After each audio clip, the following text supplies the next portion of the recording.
A warning that this exclusive report from our home editor, Jason Farrell, contains details that some viewers may find distressing. Here in Hull, a police investigation into a gang of alleged child abusers has stalled. He'd pick me up from school in the middle of the day, then give me alcohol and just rape me in this house. But we're gathering evidence from young women who say they were being groomed and raped by connected men, in a story that perhaps explains why the vast majority of the UK's sexual assault investigations never reach court. One of the alleged victims, we're calling Anna, kept a diary.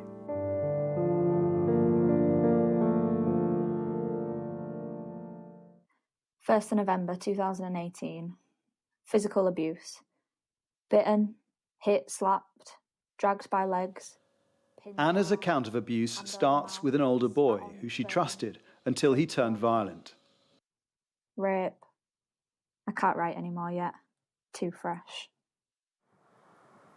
After this, she seems to get entangled in violent sexual relationships with a number of men. She says she feels threatened by them, and that one made that clear to Anna when taking her to this forest. He was saying how he could kill me here and bury me and no one would realise. And then he strangled me and everything just went black. And I remember I could see the trees and they just all went black. Alongside the threats, there's also a kind of brainwashing.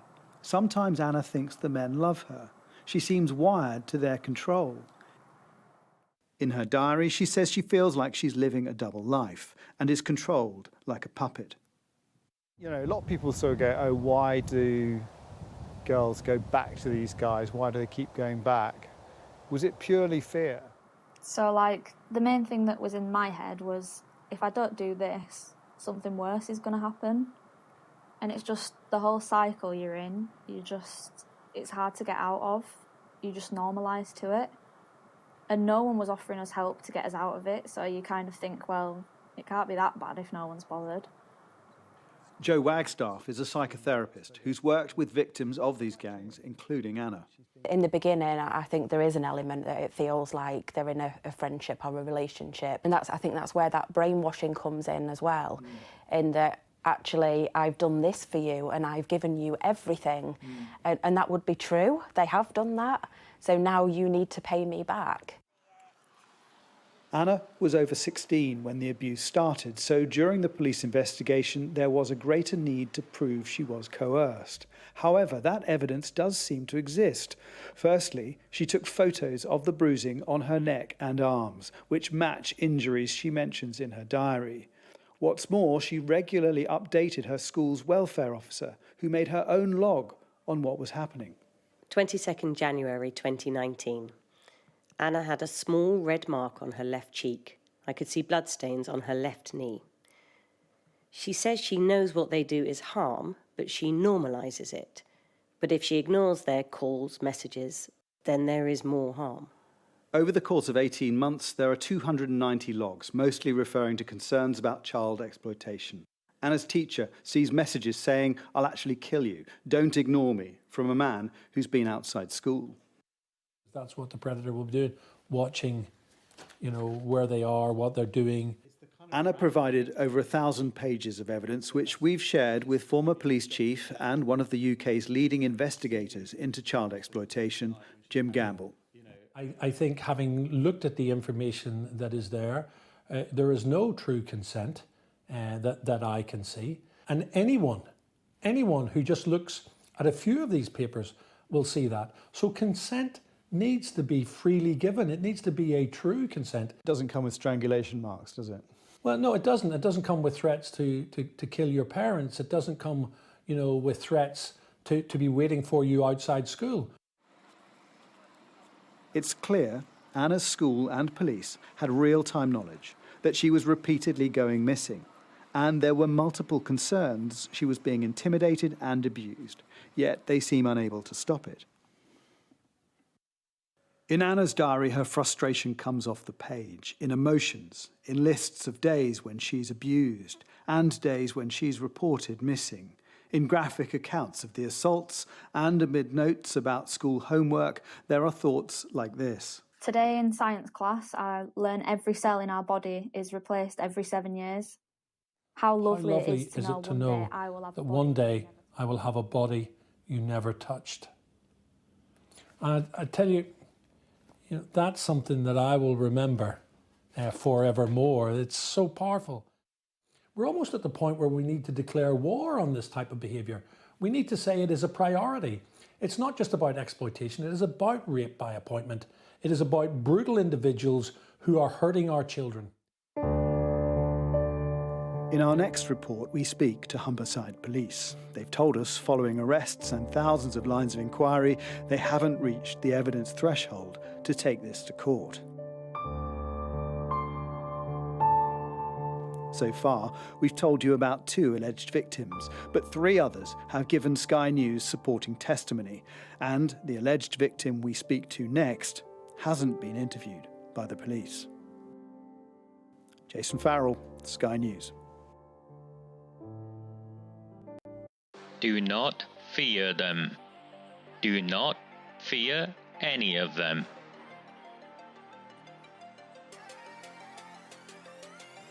On the 20th of November 2003, James Ignatius O'Rourke McMahon was elected councillor for the Failsworth East Ward of Oldham.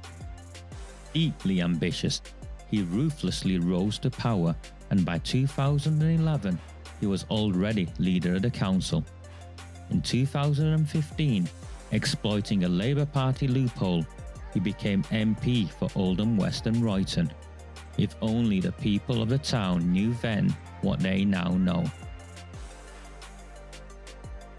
Do not fear them. Do not fear any of them.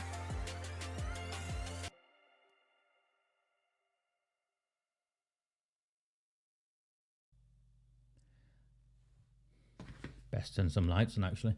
Very good evening. This is Sunday, the 28th of November. My name is Raja Mia, and this is what I think will be the last of the transmissions for the year. I'm at a point where I've had enough, pretty much. So this will be the last one of the year, and hopefully we'll be back in the new year. It all depends on how things pan out. That was a series of stories that Sky News have been running all week to do with grooming gangs in Hull and the now predictable pattern of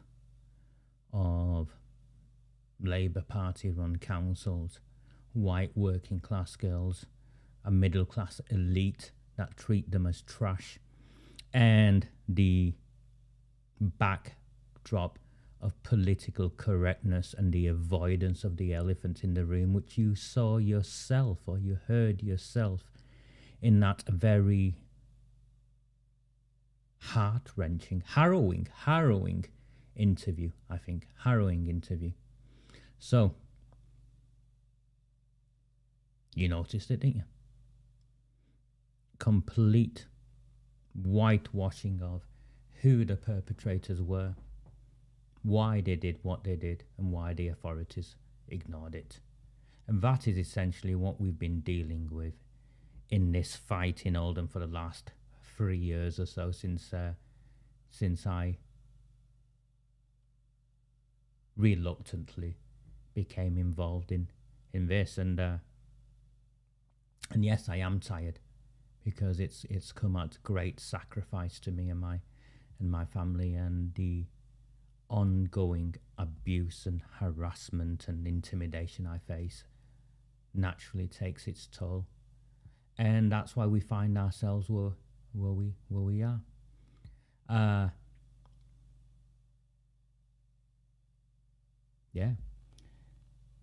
Arooj Shah, leader of Oldham Council, claimed, and I wrote this down, so just give me a second. At the heart of this review is reinstating trust and confidence in our safeguarding procedures. In a council meeting, that's what she claimed. At the heart of this review is reinstating trust and confidence in our safeguarding procedures. Unfortunately, I don't see it like that. At the heart of this review is the children of this town who were failed by predominantly white, middle-class elite council officers and politicians including Jim McMahon, Sean Fielding, Arooj Shah, the borough solicitor, Paul Entwistle, the chief executive that's now run away, and a whole host of others who turned their backs on the grooming and gang rape of the town's children.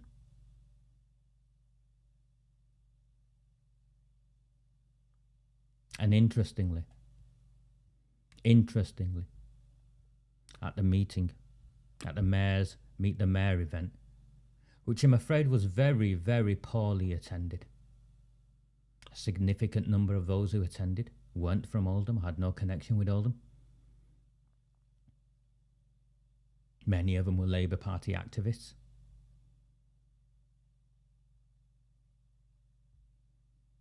And it gets tiring. It genuinely gets tiring when so few of us seem able or willing to hold power to account.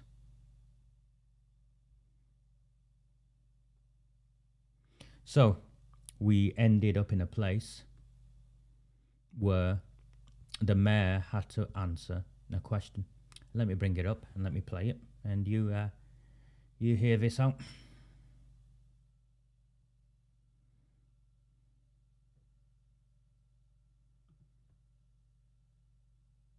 Have a question sent in about it, which essentially was, when is the long overdue Oldham CSE report going to come out? So let's talk about that. Yeah, so it's the second stage review, and the review team were making good progress on it. I should say, by the way, it was commissioned by Oldham Council originally, the leadership of Oldham Council, into allegations that had been made, and I agreed to ask our review team to take on board the Oldham review, and that was done. They were disrupted by the pandemic, so the work that they were trying to do was, I'm afraid, delayed by the pandemic, as were so many other things. But the report had gone into its final stages, and a final draft had been put forward. In that time, an issue has arisen which requires QC advice. So there has been a delay, an unforeseen delay, and also the report has to go to people who are named in the report. And obviously it's hard to put a time frame on that because you enter... So are we still talking about the end of the year or not really? Well, now this is just where it gets a little complicated because we have to take advice actually from people who act for victims as well. So Maggie will be one of them, but the Sexual Assault Referral Centre, St Mary's as well, are helping advise myself and the Deputy Mayor. And we had this with the Augusta report actually, because if you look back, I can't remember the exact date, Hannah, but I'm thinking it was published in about mid-January 2019. Yeah, vaguely. Yeah, it was something like that. And there was a reason why, which is that we were advised not to publish a report of this nature in December because of the time of year, and often the call from victims is that it's not published at that time with Christmas coming. So to get to directly answering your question, we believe now that it will be better to publish in the new year, and the week commencing the 24th of January is the week that we have now agreed with all parties for the publication. And it's a frustration in that we'd said, and the leader of Oldham Council had said, all of us, we want to get this out, and we'd wanted to get it out this month. But at the same time, given the nature of what's in it, we can't kind of cut across due process. We can't publish a report that factually will fall, won't stand scrutiny. It has to be done properly, and hence, we are running into December now because of this issue that it's arisen that we need to take QC advice upon. and then falls into the Christmas period, and the advice is that we don't publish for the sake of victims at that time. So the week of the 24th of January is a direct and honest answer as to where we are. Okay, we had, lady there. Okay, so at the council meeting in November, and I'm sorry, I'm turning around because I've written it down. This is what Arooj Shah, leader of Oldham Council, said. 3rd of November.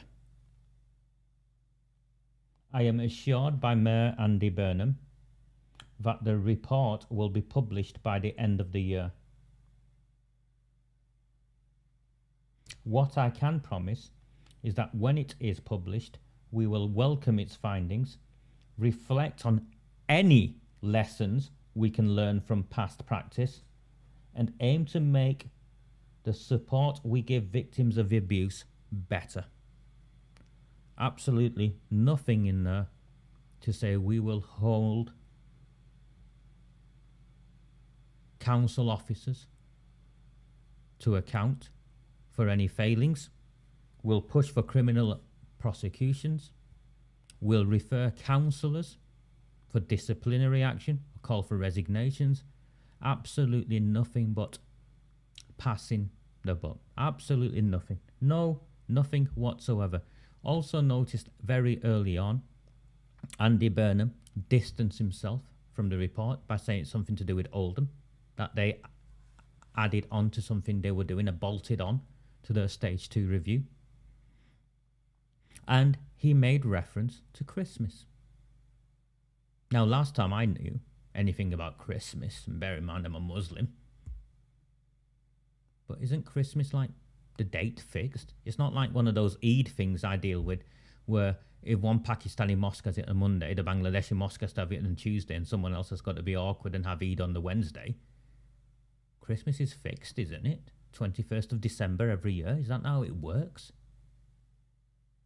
So they would have known all along that if Christmas is problematic, then why have they, to this point, been claiming that they're going to be releasing this report in the lead up to Christmas?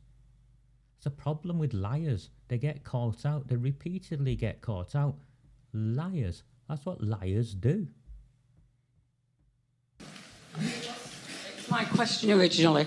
Can I ask then, if you're publishing it on the 24th of January and you're saying that the delays are because there are people in it that have to see it, are you saying then that there are things in that report that really seriously need action taken, and will action be properly taken on that?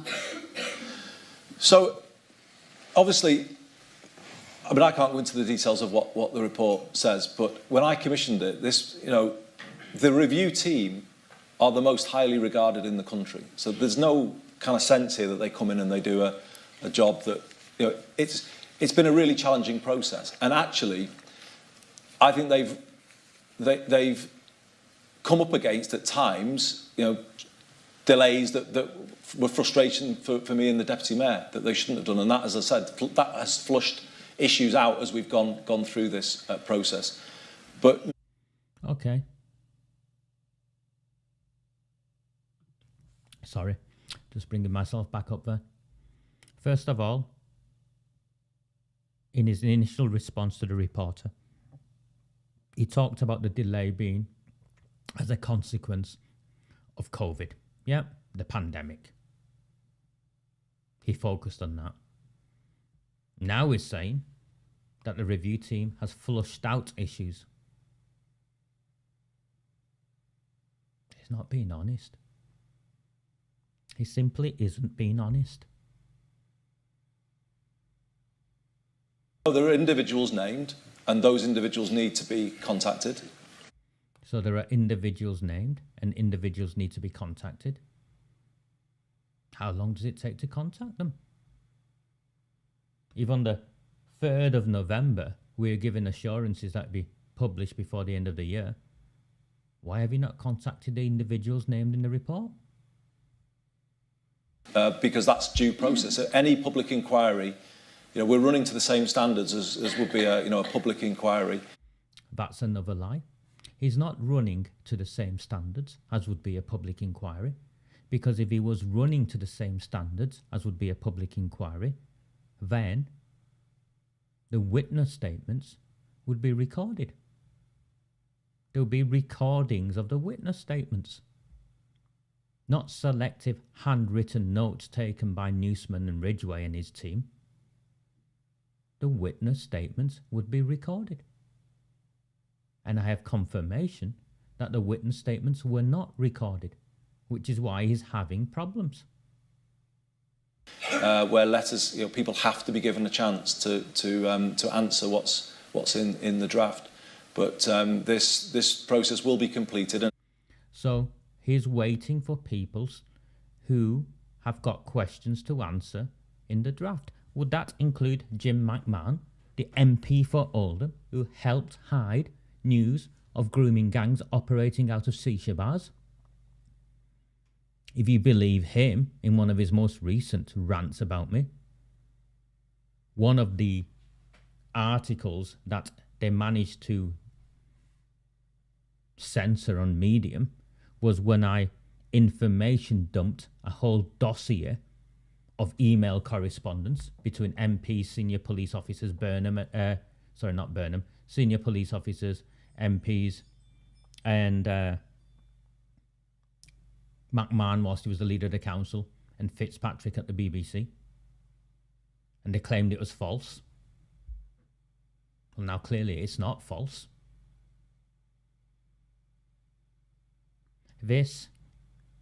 What you are witnessing is a cover-up in the making. A cover-up in the making. As we said with Augusta, every aspect of it will be followed up properly. Every aspect.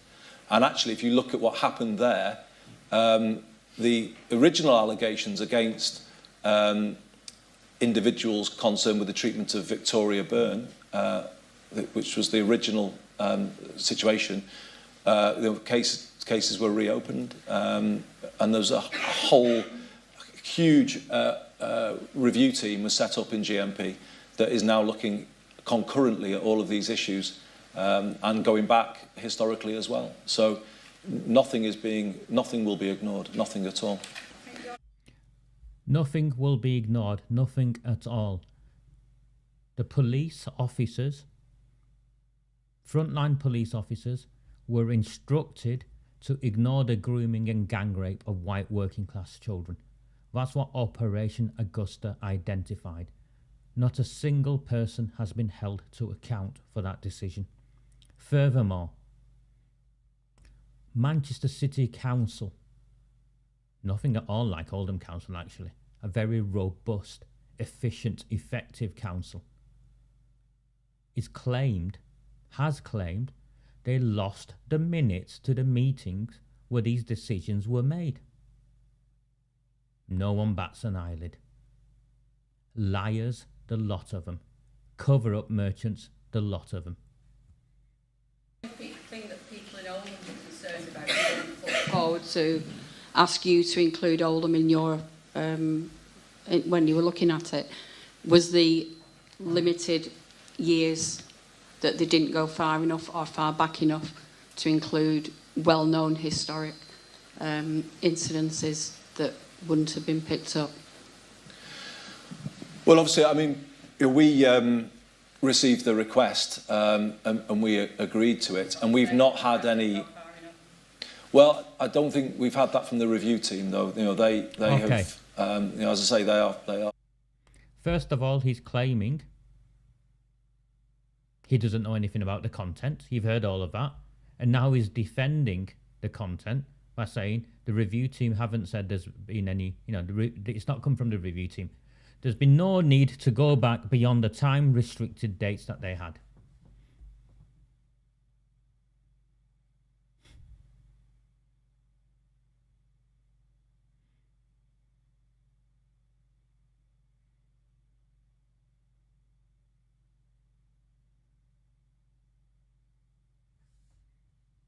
Forensic, they are thorough, they do a full job, and you'll have to reserve judgment yourself until you see the report.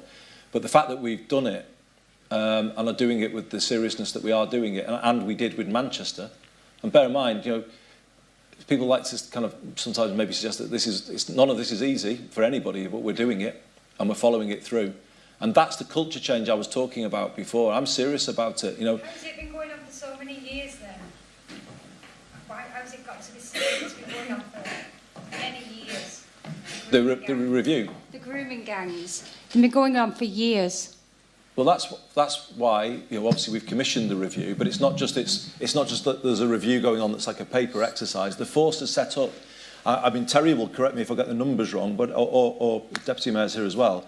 350 strong unit. Why was it not stopped in 2013 when it came to light? But that's why the review was set up.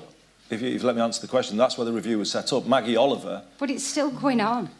If I could just answer, Maggie Oliver said that there was a review ongoing, Operation Augusta in Manchester in 2005, and it was stood down without any explanation overnight. So that was her original allegation that I heard on the radio, and it was on the back of that allegation that I set up the review. And initially the review was into that operation, Operation Augusta, and into Operation Span, which was the subject of the 3 girls programme in Rochdale. So that was the original review. Okay. He's trying to suggest that he set up the review and he's doing something about it.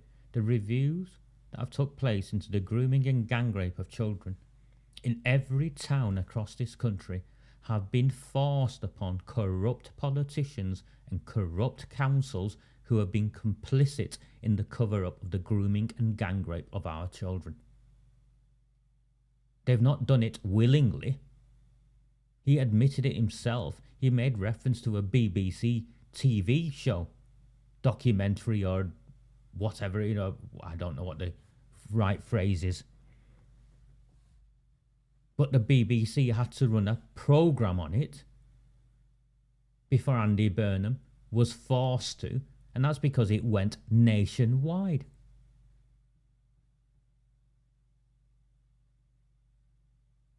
And regardless of what he claims, Maggie Oliver has been scathing of him and his team. Absolutely scathing. And regardless of what he claims of the Ridgway and Newsman from Rotherham, go to Rotherham, go and speak to people, and they will be scathing of how not a single person, politician or council officer has been held to account. Not a single police officer has been held to account. Forget the perpetrators. You saw the document I released a couple of weeks ago, lifted from the Sunday Mirror. A Labour-friendly reporter forced to admit a 12-year-old child had been raped by over 300 men in Oldham. That's leaked from out of this document. How many of those 300 have you arrested, Andy Burnham? No. I'll wager though. I'll wager on the ethnic background or the religious backgrounds of those 300. And I'll wager on the ethnic and class background of the poor girl, 12 years old, passed around. You make me sick. And so, but you asked me the reason why it's been allowed to go on so long. Basically, the first report, if you've read it, the Operation Augusta report, reveals that it wasn't a priority at the time for the force. But that's the point of the review. No. See the selectiveness. It wasn't a priority for the force. See the elephant they all continue to ignore in the room. Is elephant the right term? Is it politically correct? I don't know. It's got nothing to do with it. It not being a priority is only one of the reasons, Burnham. It's only one of the reasons. There is a much more significant reason. And that is predominantly Pakistani, occasionally Bangladeshi, almost exclusively Muslim grooming gangs were allowed to get away with what they did because of their political allegiances and the dependency of bent Labour Party politicians and a block vote. We said, well, we're not accepting that, and we want a culture change within the force. That was the whole point of commissioning the review. So are you going to let political correctness not run the report? Because that is one of the biggest factors in all this. From the Oldham riots 20 years ago now is political correctness. Now, I heard you saying you're going to get more police. Are you going to vet them police properly? Because at the moment, police don't have a good record nationally. They're full of sex offenders and stuff like that.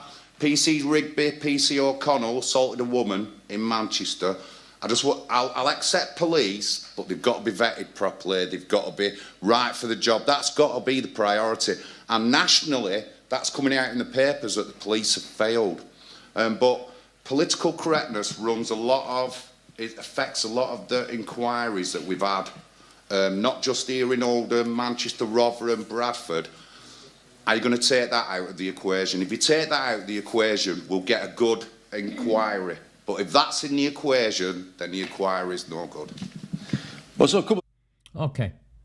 So, John Lawrence then. John, I don't know. I've met him. That was the second time I met him. I saw a post by, I think, Neil Wilby, Ewan Stewart, making reference to John, and apparently he's far right and all the rest of it. I only know him as an African Caribbean lad from Oldham, who grew up in around the same places as I did. So if he holds views that are prejudiced, then he holds views that are prejudiced. He's a child of this town, and those views and opinions must have come from somewhere. And I would say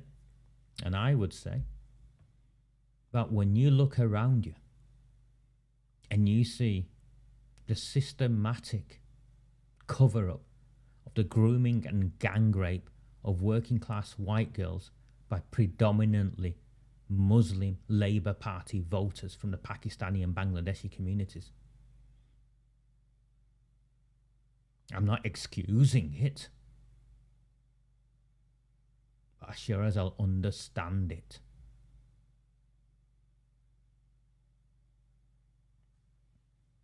Things I would say to that. Now, I understand where you're coming from, and Terry might want to answer the point about the vetting of new recruits, which is a fair question, because I'm aware of some of the instances that you're mentioning. So that's a fair question. But from my point of view about political correctness, well, I wouldn't have commissioned the review if that was my motivation, would I? I mean, I wouldn't have done it because, as I say, it's not been easy when you shine. No. You would have commissioned a review to avoid holding to account the perpetrators if your review and the report fails comprehensively to examine the racial dynamic of what took place, the religious dynamic of what took place,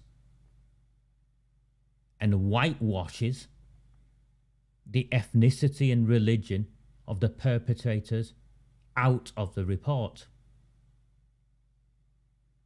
Which is, if you remember what I started with today, was a Sky News news story, where there was no reference made to the clearly racial dimension and religious dimension in the grooming gang phenomenon.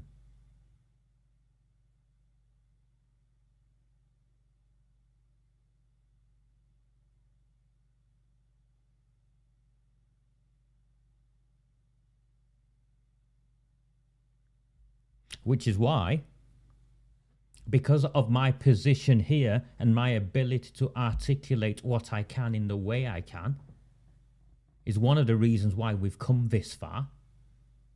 Because unfortunately, too often, those who take on these issues do so to exploit and further their own racial prejudices, which clearly I don't have because I come from the very same demographic of these perpetrators. And it's why I'm currently still under bail, under arrest for a racially aggravated public order offence, because I wrote about these issues and I refuse to remain silent on them. So Burnham's police force are trying to force the Crown Prosecution Service to prosecute me as a racist. Spotlight on things in the past.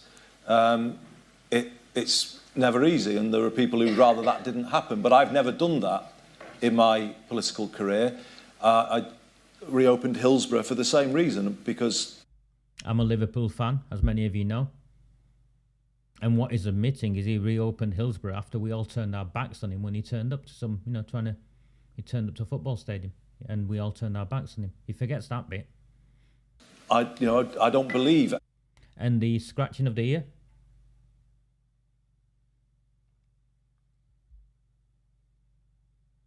Simple tell. It's a tell. We're trained to look out for it when we're working with those who are at risk of joining extremist groups. It's just one of the many tells, but the scratching of the ear is a tell. You should ever just say, oh well, you put a lid on that and you move on. If people are still asking questions, those questions need to be answered. And actually, that review, I thought it might reveal that they stopped the Manchester inquiry because of reasons of political correctness, but actually that wasn't what came through, because it was the real paperwork they looked at. It wasn't, they weren't just looking at some of the, they looked at all the papers. It was a question of priorities. Young women, girls reporting sexual abuse were not treated with the seriousness. Did you notice that? He omitted the ethnic background of the girls. The question was to do with political correctness, and he prevented himself, he stopped himself from saying the word white. He stopped himself. The respect that they deserved in that period of time, their experience, they were, care leavers weren't, it was almost like they were just, oh well, you can't trust them. That was a part of the culture. So all I can say to you is no, and if you look at the reviewers, I don't know if you've looked into this review team and what they've done, I don't think anyone in Rotherham would accuse them of that, of pulling their punches. They would. And they have. And they continue to do so. And I worked closely with Sarah Champion, who was the local MP there, who was heavily involved in the... Sarah Champion was ostracised by the Labour Party when she refused to remain silent. Well documented. She was ostracised by the Labour Party at the time. He's trying to rewrite history. Exposure of Rotherham. So we've learned from all of that, and this is why our review, I say you'll wait to read it, but it's a painful process, but it's an absolutely essential process, and nothing should be flinched from. All of it has to be kind of faced up to, and then all the consequences dealt with, and that's what we're doing. Can I just ask, is there or will there be a dedicated team for this particular thing? Because it is... Okay, that's the mistake. And I know, I love the lady who asked the questions. I think she's here today. I've met with her for a cup of coffee. As soon as you shift away, this question, the next question, allowed the police and allowed Andy Burnham to move into more comfortable ground. Just watch it out. That's why powerful questions, and I know it's all the things I try and teach people, but you'll see. And it's not a criticism. Just watch it so we learn, we reflect from it and we learn from it, because you'll see straight away back onto safe ground. Watch. It's obviously a big thing, and it needs a dedicated team to look into it and to stick with it. You mean to look at the outcomes from the review, you mean? I don't know whether Bev might say something about... Looking at child sexual exploitation and, criminal activities and everything involved, it needs a dedicated team. It can't be just somebody from here, somebody from there. No, you're right, It needs some people who know people and who will... Who are expert in yeah. it. Yeah, absolutely. And we've got that set up now, but maybe the Deputy Mayor might say something more about that. But you're absolutely right. Specialist unit, and we've got one now. And that was a big product of the first report, a recognition that we didn't have that expertise in one place, one team within GMP. But that has been one of the things that we've done since. But Terry, do you want to pick up the vetting point? Yeah.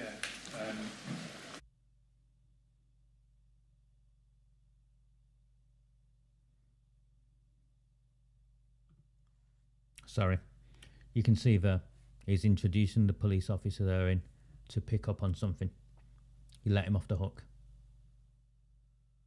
But it's alright. There's enough there. I'm going to play a little bit longer because I think what Beverly Hughes has to say, I think is yeah. Let me play it. So there's a number of issues there on the vetting side. Absolutely legitimate points of view, and I think this is the benefit and why myself and the chief, not just in this force, in our past forces, come to things like this, so you can challenge us because they're legitimate challenges.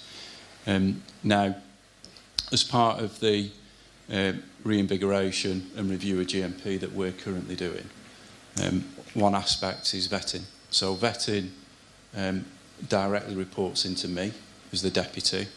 Not many departments do because I run the force, but vetting is so important around our ethics, our standards and our values. It comes into me.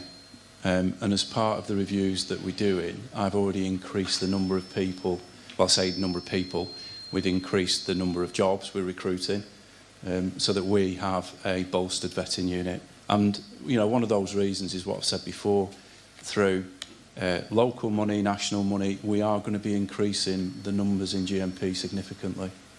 Okay. The cover-up of the grooming and gang rape of working class children across the country had bugger all to do with the vetting of police officers. Frontline police officers had been reporting it, but the investigations had been blocked. It's a matter of fact, even Operation Augusta confirmed that's a matter of fact. So it had nothing to do with the vetting of police officers or the number of police officers. As you saw in the Hull story from Sky News, everyone knew. The school teachers knew, the welfare officers knew, the police officers knew. And in the information I've brought you on the grooming and gang rape of working class children from the school gates of Count Hill School, Count Hill was just one of many schools where this pattern was repeated.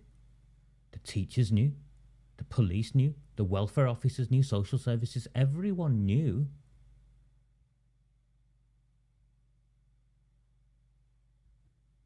So we've got to get it right. You get one chance. That's on the vetting.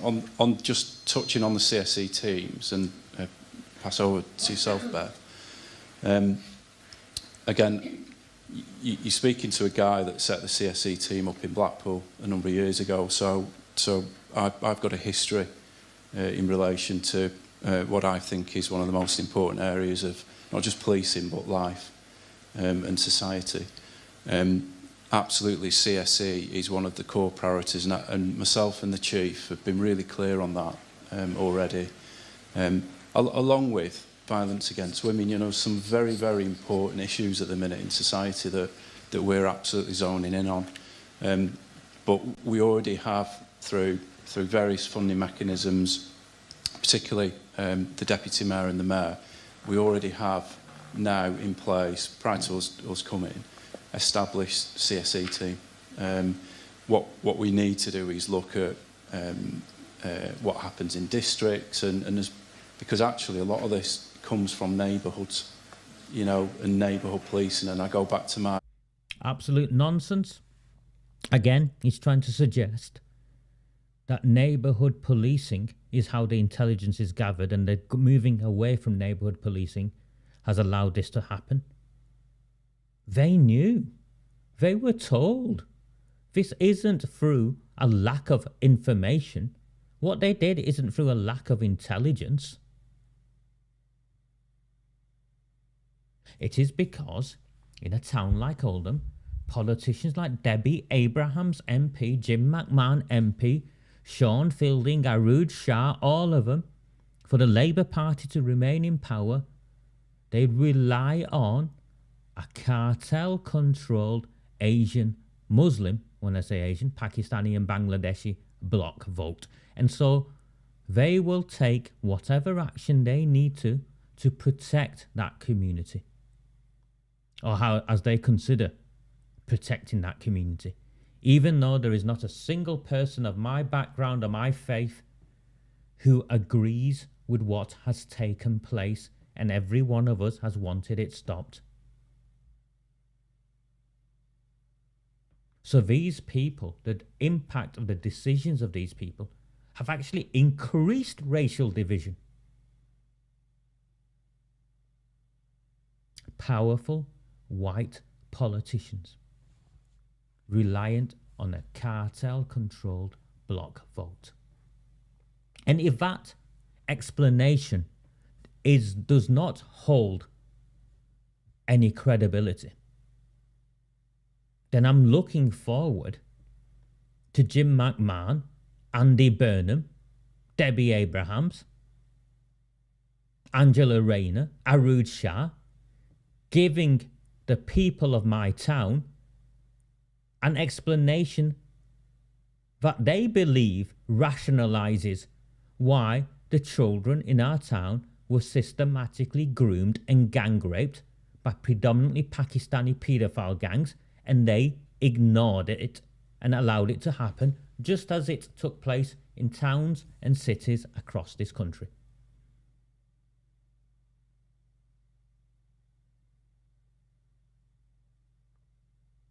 And no, I'm very clear, because I have a clear understanding of what racism is. Me articulating myself in this way does not make me a racist. If there are any racists here, it is those who have allowed white working class children to be groomed and gang raped without intervening. If there are any racists here, it is those people who are the racists, not you or I. First point, it's not just about expert teams, it's about what footprint we have in neighbourhoods, because those local officers are the eyes and ears of things that are much bigger. So, Bev, do you want us to pass on? And he knows he's talking nonsense. Thanks. Good evening, everybody. I can't say how important it is to both Andy and myself that the issue of child sexual exploitation is dealt with properly. My background's in probation and working with children and young people. It's actually central to what I think my job is about. So, in terms of those of you expressing concern about that, you're pushing completely at an open door, because that's what we want as well. Two things. In terms of some of the historic abuse, and Andy's talked about the Augusta report, it is absolutely clear that at that time, 15, 20 years ago, this issue was not taken seriously. And actually not just by the police, but the children that the review team followed up and examined that were in the case studies for Augusta. They were, almost all of them, they were children who are in care. They were living in residential... She shifted the focus to Augusta. The question that was specifically asked was in reference to Oldham. The investigations into Oldham are 5, 6, 7 years ago, 8 years ago. They're not 15, 20 years ago. They are very, very recent. And what they're all avoiding answering is, until I released it and I pushed it and I kept pushing it, is the employment of the ringleader of the Rochdale grooming gang, Shabir Daddy Ahmed, a member of the Labour Party. Medlock Vale, I think I've been told. I accused him of being the member of Werneth Labour Party, and their Werneth councillor phoned me up to say, Roger, please, he wasn't one of ours. He belonged to Medlock Vale. He worked in Oldham Council, had access to vulnerable children and families. Covered up.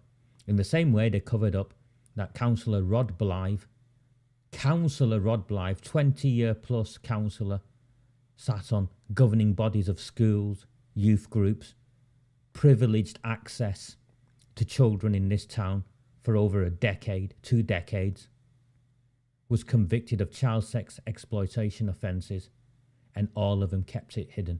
And for it to have been kept hidden, the council would have to have been complicit. The press Charlotte Green, Jennifer Williams, and all of those would have to be complicit. And also the police would have to have been complicit. Paedophile protectors, sex offender protectors. And now they are delaying this report and talking absolute bollocks and trying to talk around the issue because they think we're stupid. But this admission coming now, this is a warning to every one of you of what to expect. Homes. The social workers knew what was happening to them, and indeed in some instances facilitated the access of these men to those young women in residential homes. So this was rife through the professional groups that should have been protecting children, and that was absolutely wrong.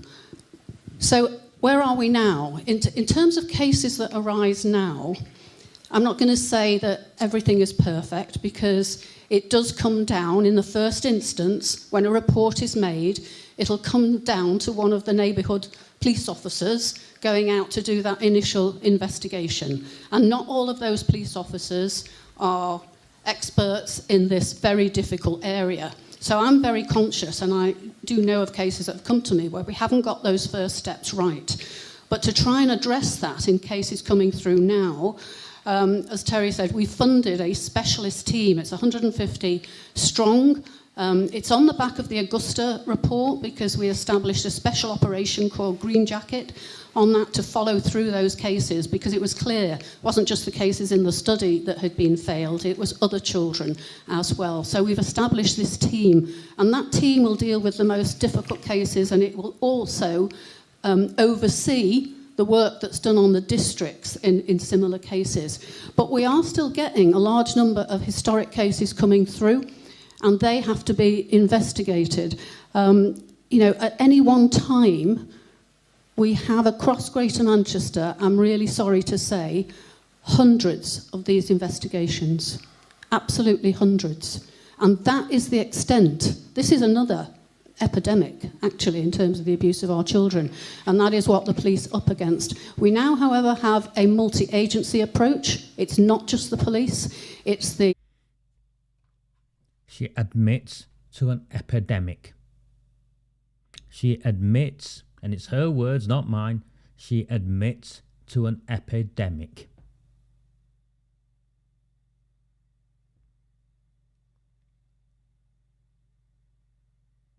An epidemic.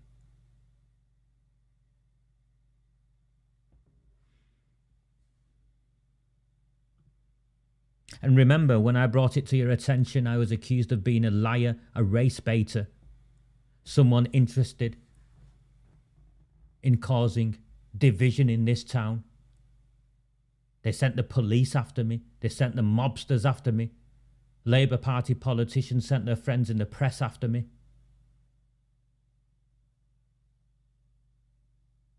And now the Police and Crime Commissioner, because that's the role Beverly Hughes, Baroness Beverly Hughes, holds, former Minister for Children and Young People, by the way. At the time of when the grooming gangs did the things they did, which is why I'm making reference to her, she was a former minister with specific responsibility for children and young people 15, 20 years ago. I know because I sat in meetings with her.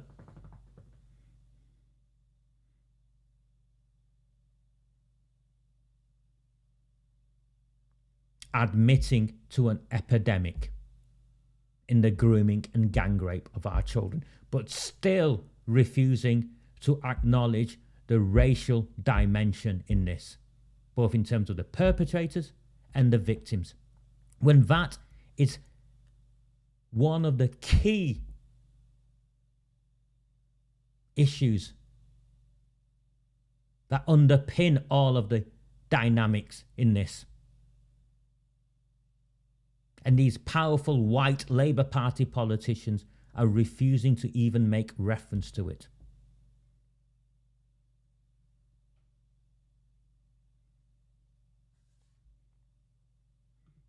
I remember, Gary, you remember, barefaced lies.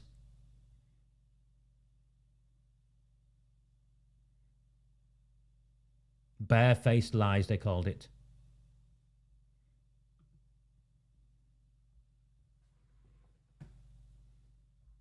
Social Services Department, it's the Health Department, it's schools and education, and they're all working together now in a way that wasn't happening 20 years ago. So, you know, things are much better now. We're going to make sure they get even better, but we still have these historic cases to deal with, and where we uncover things that weren't done properly, we will pursue them. You know, that is what we have done, and we won't shy away from that at all. And I think the new leadership we've now got in GMP are with us in that. You know, they won't shy away from it either. So, the obvious test of that isn't just how many of the paedophiles have been brought to task, because that isn't the only crime that's been committed, is it? It's how many of the politicians that protected the paedophiles have been arrested. How many of the social workers? I think one of you brought it up earlier. How many of the social workers?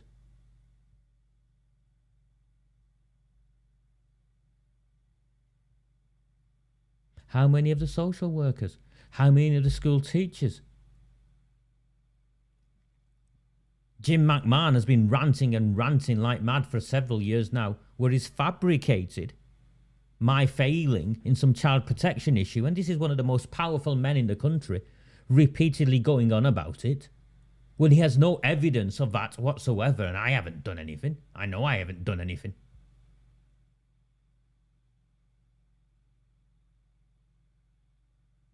So why are the politicians who allowed this to take place not arrested?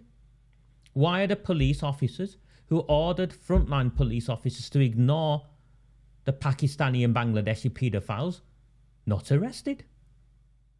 Why are the social workers who call them just white, dirty white girls, you know, and I'm sorry, I'm being polite in that term, because what they called them was far worse. Why aren't they being arrested? Because on each of those that I've made reference to, the number is 0000. That's right, isn't it, Beverly Hughes?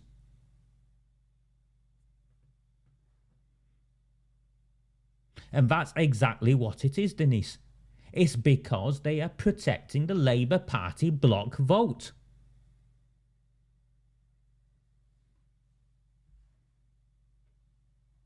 We have had, Andy and I, very great difficulty bringing these issues forward. There's obviously been a lot of resistance with the leadership of some of the organisations we've been scrutinising, the former leadership of GMP, some of the councils didn't want this scrutiny, but we've persisted, and we will continue to persist. I do want to just say I want to move on from this topic in a second, because we have spent quite a lot of time on it. But last question. Yeah, go on.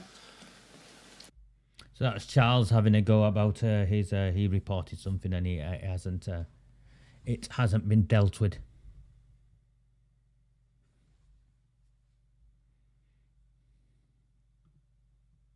And she wanted to move on because it was uncomfortable, because the questions she moved on to, very few people wanted to really talk about him. But no, I tried to manage it. Please, I've not done my introductions properly. This is a YouTube transmission. It is on for free. I've just put it up for free. And if you want, do consider buying me a samosa or a coffee. These transmissions are only possible through your support, and regardless of the constant abuse I receive for asking for support to keep going, I ask you a simple question. If not for me, would you know? And I don't say this from arrogance. I don't say this from wanting credit or self-gratification or any of those things. If not for me, would you know? I don't need big boy pants like Brian Hoban claims.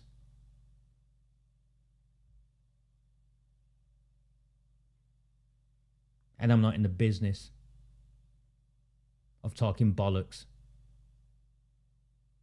with a flat cap on my head. 3 years. In fact, I do have a cap. I have a baseball cap. It's over there somewhere. And I found it really interesting.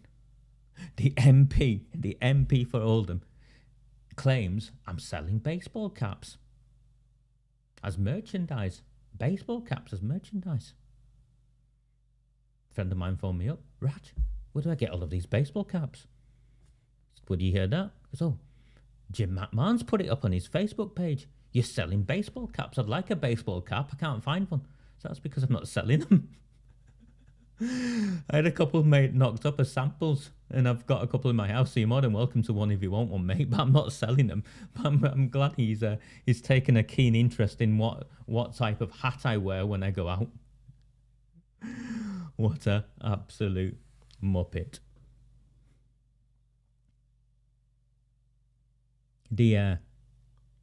Some of you asked earlier on, I did get into, of course, I got into the question time with the mayor, because contrary to what Neil Wilby claims, whilst I might live in Mosley is a part of Tameside, and Tameside is a part of Greater Manchester. And on my council tax bill, like everyone else's council tax bill in Greater Manchester, there's a specific element reserved for the mayor. The mayor's precept. I pay his wages. You pay his wages. So I'm more than entitled in a democracy to attend. So I attended. I saw Julie sat there. I went in with Lynn, actually. Lynn was waiting outside. I went in with Lynn. Gary kindly dropped me off and picked me back up and dropped me off at home afterwards. But I went with Lynn. I went in with Lynn and saw Julie sat there. So I sat next to Julie. And I watched and listened.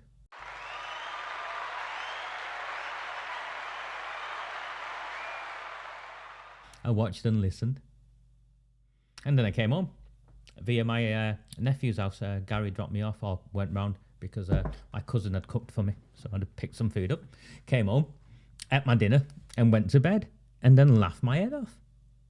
Apparently I wasn't allowed in. And apparently it's against my bail conditions to go out. By now, 3 years in and yet to be charged or convicted or anything. By now, do I look like I'm stupid? Do I come across like I'm stupid?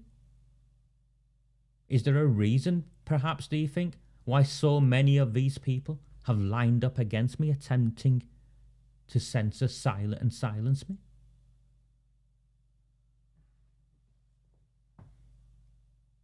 And as the police officer who came to my house last week, the poor young woman, she left upset because she was powerless to do anything. Because higher up in the police force, they'd been blocking all of the complaints I've been submitting. She saw the little corner of my living room where I do what I do from, with very minimal setup. And because of the support with you guys, we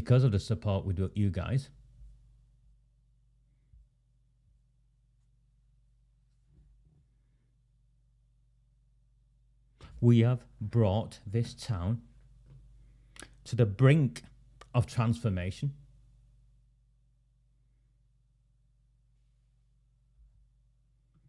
Was the ex, Ali? These people are there just to scare us and intimidate us.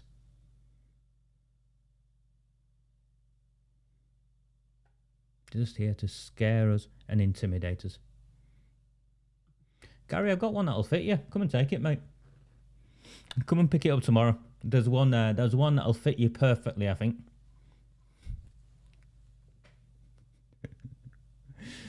Oh.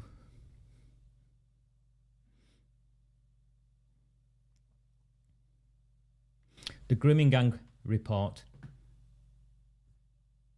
was only forced on them because of what I discovered by accident.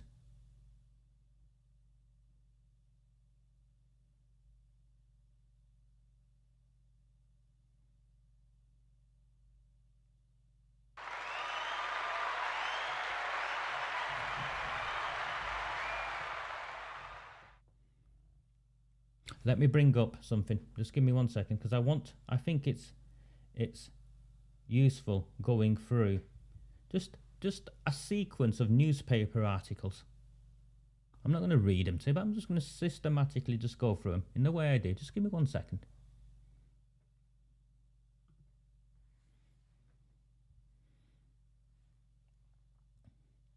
Oldham Chronicle. Investigations to be launched into allegations of alleged sexual grooming in Oldham. 2nd of October 2019. By this point, there'd already been 6 months. 6 months we'd been working at least by this point. So an investigation was to be launched into allegations in 2019. Oldham CSE review now expected to report in middle of 2021. That's the 23rd of December last year. So apparently it was going to come out in the middle of 2021. So this is the first time it was admitted that it'd be after the elections because they wanted to hold it back, because we now know, don't we, what it'd come out with and the impact it would have had on Sean Fielding. We took him out anyway.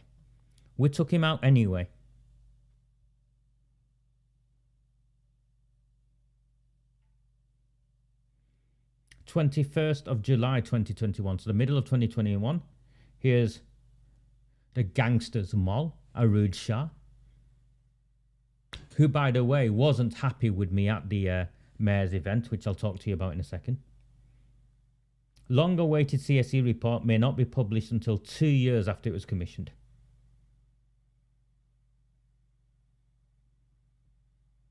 So the report was due by September.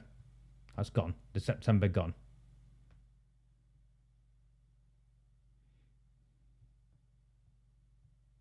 And now the Oldham Times are claiming the 24th, the week beginning the 24th of January next year.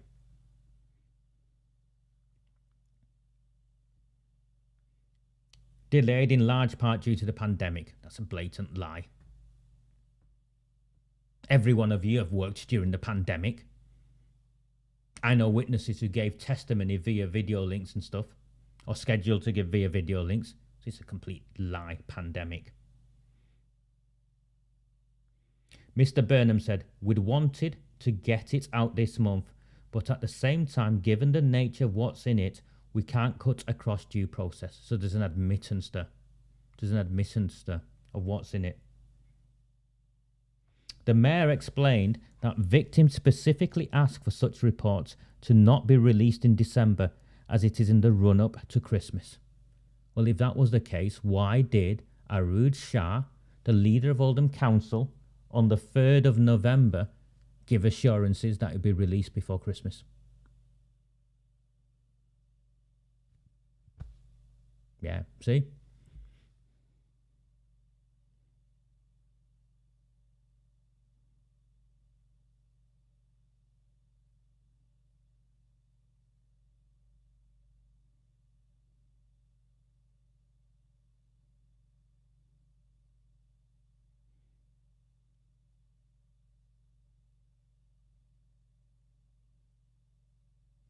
Sorry, I was just looking for something.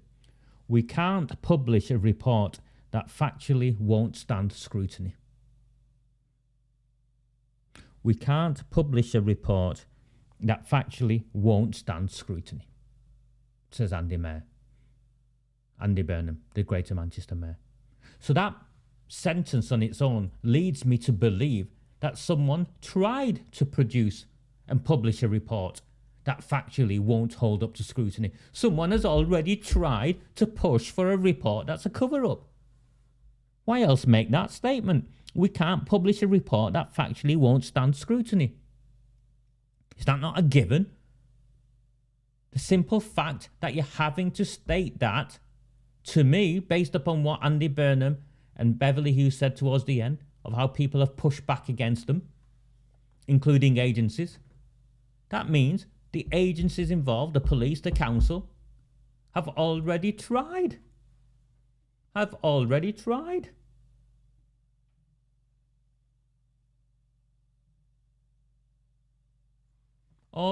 tried to push through a cover-up.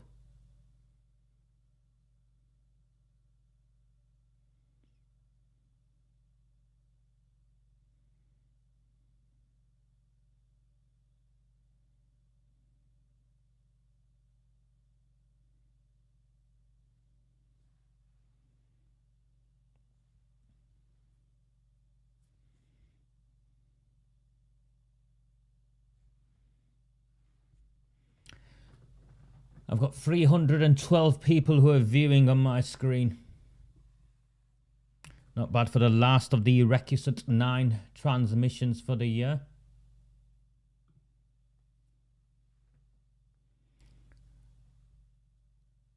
When I went in, and Lynn was there with me, so she'll quantify the whether I'm they're keen to repeatedly reference me as a liar.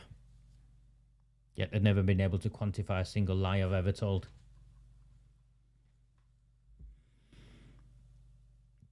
A young police constable, Pakistani police constable, came to speak to me as I was going inside to remind me of my bail conditions. My bail conditions do not prevent me going to a public event that I've obtained a ticket for, to listen to a mayor whose wages I pay. But he wanted to remind me that Arooj Shah would be there. I'm like, well, what's that got to do with me? And he got stuck. Well, Mr. Mayor, we can't stop you. We're just reminding you. I said, why are you reminding me of my bail conditions? Have I broken them? I don't want to contact Arooj Shah. I'm quite happy to share my opinions of Arooj Shah. She's the leader of the council. This is a democracy. I'm quite within my legal rights to share to every voter in Chadderton South her dodgy declarations of an ice cream parlour and her hanging off the arm of a convicted mobster and getaway driver, of an Oldham cop killer, all evidenced, all quantified, otherwise they would have sued me by now.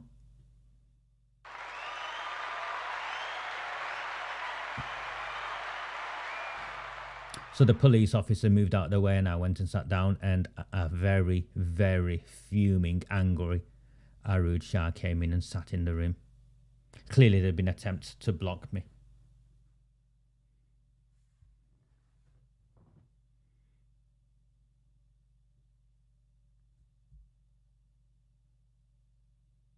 And the sad thing I found in that meeting. Now, Lewis Quigg was there, by the way, the Conservative chairman or deputy chairman. Nothing to do with me, he was sat there. And he did hold Andy Burnham to account on a couple of issues. Well, I might add, pinned him down with some very strong questions. One of which I'll get to in a moment. What was really, really disappointing was, where were the opposition want to be politicians, or the opposition politicians? Why weren't they there? If not to ask questions, at least to stand in solidarity with those who were brave enough to go and ask questions. Where were they?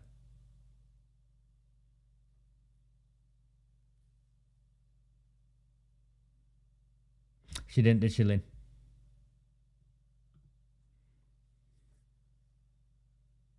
And people keep asking me on this question, Jack, so sorry, my apologies if I saw your question earlier. You guys need to understand, or you need to accept, I know what I'm doing. We either get to a position where you accept I know what I'm doing, or we just say, because someone sent me something the other day where WILBY had claimed I'd stolen £1,000 because I'd not released the leaflets. Now, one of the reasons I'd held back on the leaflets was because we are all expecting this grooming gang report to be released. And now it's clearly not going to be released until the end of January at the earliest. Another of the reasons I've been holding back is because next week, the Electoral Commission, in fact it's this week, end of this week, the Electoral Commission were due to publish their findings on the boundary changes and whether the boundaries in Chadderton will change. I'm not taking any offence from you at all, Jack.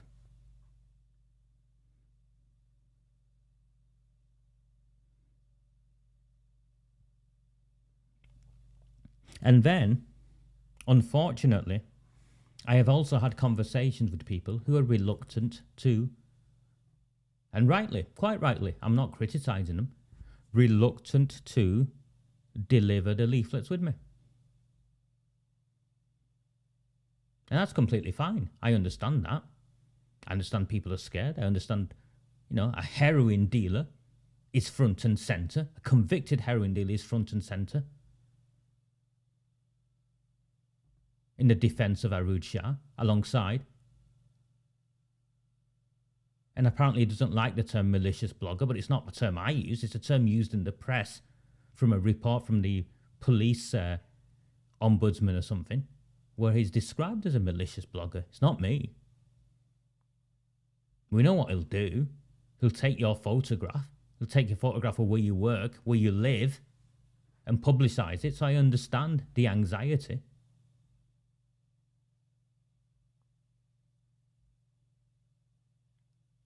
So I've got it in hand. If need be, I'll pay the first one and have it delivered. And you've got to accept that I know, because what's her name? Kerry Skelshaw has been writing to people, trying to prevent them from helping me.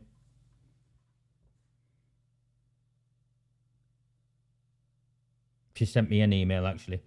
Must have took her 3 hours. Took me 3 seconds before I put it in the bin. What I'm not going to tell you is going out on a Monday or a Tuesday or a Wednesday. So there are people trying to stop us from getting out on a Monday or Tuesday or a Wednesday, next week or the week after. Just accept they're going to go out and they'll be powerful when they go out.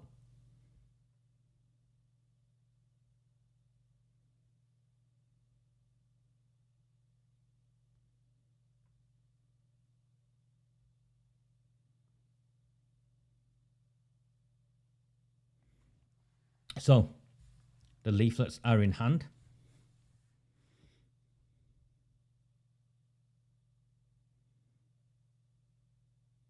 And one of the other things I've had to do is, despite the mayor's, deputy mayor's brother, WILBY, Ewan Stewart, and a whole host of others, especially now what's that called, that Failsworth Mourn page or whatever you guys keep sending me links to, despite them publishing my home address, I don't want to publish my home address on all the leaflets I send out. So I paid 200 and something pounds to Royal Mail for a PO box, and I'm waiting for the letter of the PO box address to come to me. You're just going to have to accept that I either know what I'm doing, or I'm happy to hand it over to someone else, because that's where I'm at with this.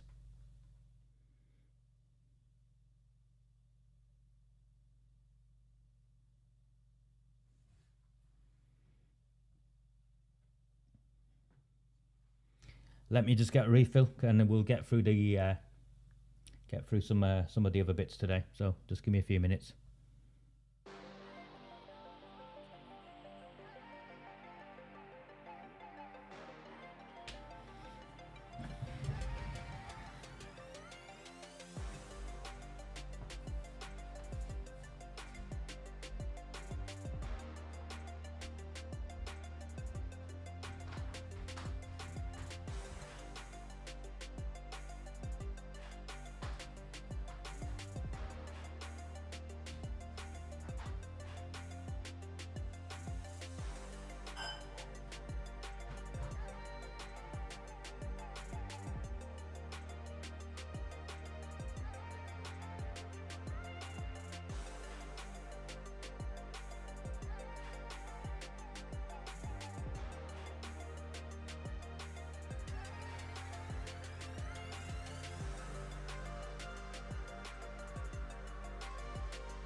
Yeah, Gary, come and pick this up tomorrow. I think it'll suit you better than it suits me, mate. I mean, it's not really, don't think, you know, I always wanted to be cool.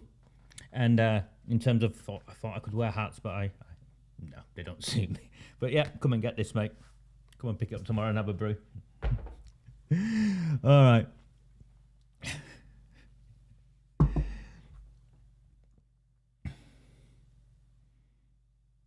We're at 350 on my end and 62 likes. Please like it, share it, buy me a coffee, buy me a samosa, and we'll see where we end up with this. I want to bring up a story first. Actually, I want to do this first. I want to do it this way.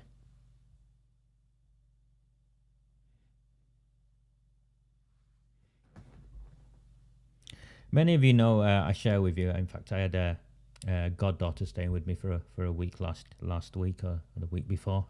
She didn't last long. Clearly wasn't the hotel perhaps she was expecting, but I gave her a break from her mum, and she was lovely to host actually. Played Lego with my little and stuff. But I have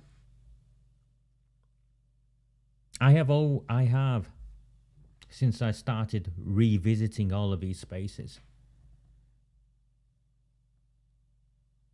I've been really, really concerned in the way schools culturally create a climate where they allow the sexual abuse. They set the conditions.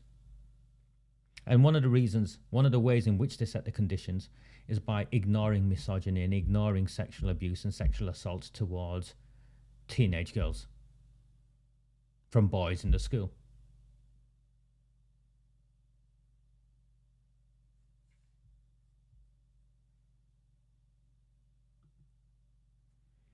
Oldham mum says school brushed bullying under the carpet after her daughter attempted suicide. Not a single word from McMahon. It's his constituency. Not a single word from McMahon. Not a single word from Oldham Council. Oldham mum says school brushed bullying under the carpet. Even the Oldham Cron's headline is misleading.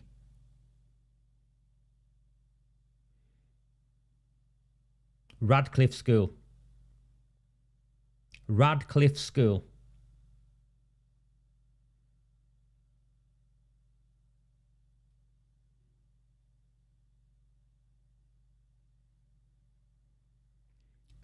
The mother of the Year 9 pupil says her daughter was a subject of name-calling, a targeted campaign to humiliate her using a fake social media account. Oh, we know all about those things, don't we?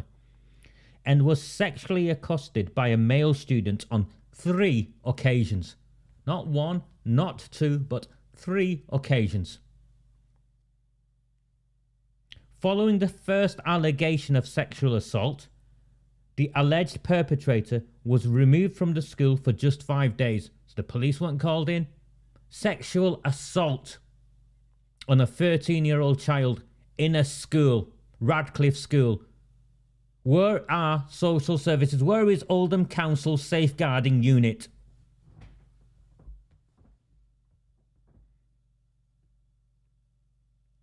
Five days later, after sexually assaulting a child, this lad was allowed back into the same class as her without any notice being given.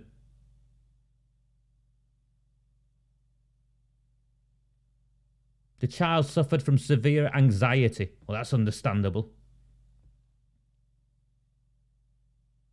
Apparently, the boy had received a significant sanction. Why wasn't the police involved? Why weren't the police called in?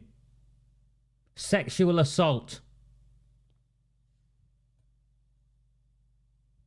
The school's own policy says the punishment should have been permanent exclusion for an assault on my daughter. Instead, they tried to brush the problem under the carpet. When I first reported the sexual harassment, I was simply told it had been dealt with. The incident wasn't even reported to the designated safeguarding lead. the parent claims, and I believe the parent, her daughter was sexually assaulted on 2 further occasions. Someone go and find that head teacher and ask him if he's going to resign, because that's what he should do, or he should be suspended pending a formal investigation. Where are you now, McMahon? Here's a real life case. Where are you? Yeah. Between the 5th of May and the 18th of June, not a single member of the senior management team at the school bothered to check to see how my daughter was coping and whether she was still being bullied. I first tried to speak with the head on the 18th of March, but the receptionist refused to inform the head teacher that I asked for him. I was told the policy says I must speak with senior management first.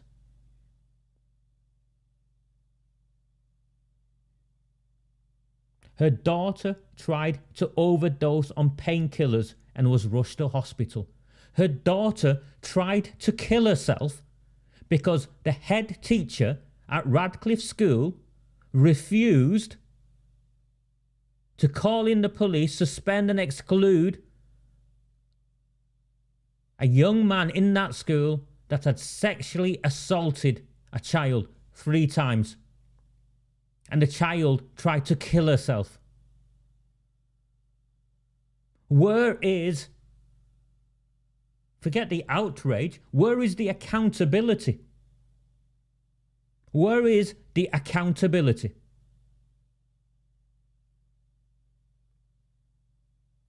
Mr. Craig, that's his name, Mr. Craig.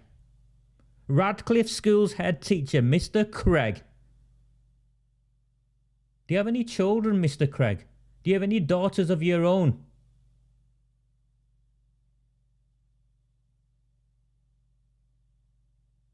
Disgraceful. Absolutely disgraceful. He finally agreed to see the worried mum on the 8th of July. Mr. Craig admitted that mistakes had been made.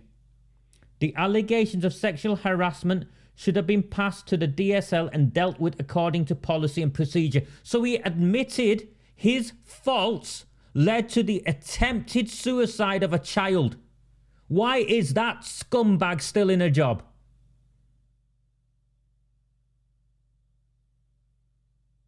Why has Arooj Shah, the leader of Oldham Council, and whoever's in charge of safeguarding, is it Mushtaq?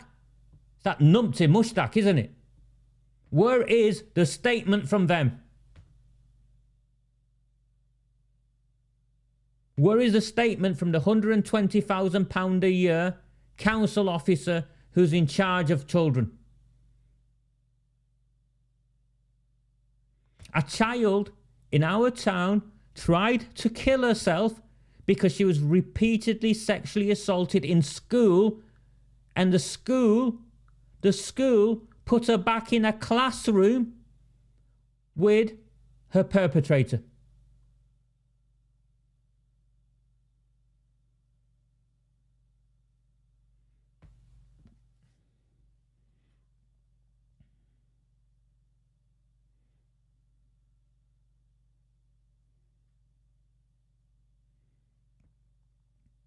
John Craig, you are a disgraceful, despicable human being. You should be frog marched out of that school with every one of your senior leadership team. Sacked.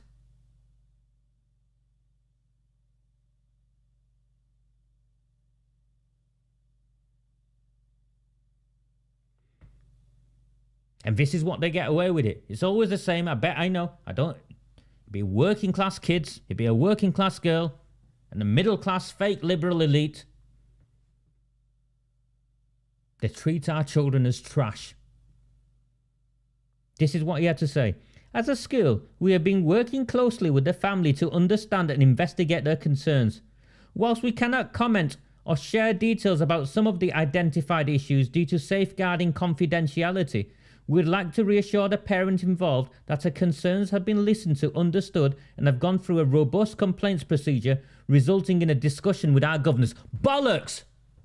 Resulting in a discussion with our governors. You should be sacked. The council has a statutory duty to intervene. Oldham Council, in this case, has a statutory duty to intervene because they are ultimately responsible for the safeguarding of every child in this town. And the failure of Oldham Council means it's on Oldham Council. They are just protecting another one of their own. Here they are, just protecting another one of their own. A child tried to commit suicide because she was sexually assaulted multiple times in school. And the school, the head teacher tried to cover it up. And now the system is just covering up for the system. It makes me...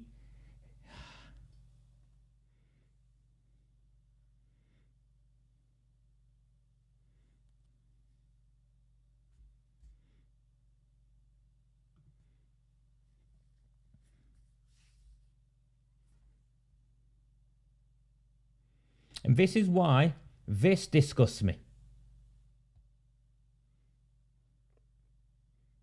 It's a young woman. WILBY is openly making references to her size of her breasts. And sorry, I'm not like that. People who've known me all my life will tell you I'm not wired that way. I'm not like that. This isn't me pretending.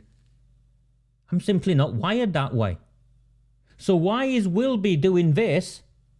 And then the head teacher of Newman, I'll bring this up so it works. The head teacher of Newman asking people to follow Neil WILBY. Mr. Potts, the head teacher of Newman, is asking people to follow Neil WILBY, who is posting this.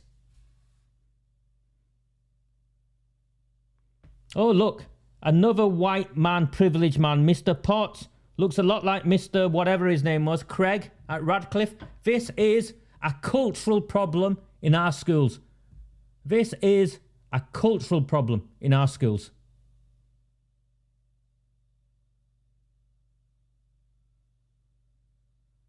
These privileged white men have no regard for the safety and safeguarding and the respect in which working class girls should be treated with.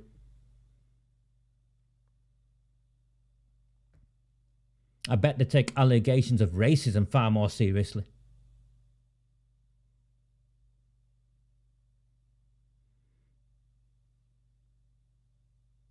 That boy should be charged, that head teacher should be sacked.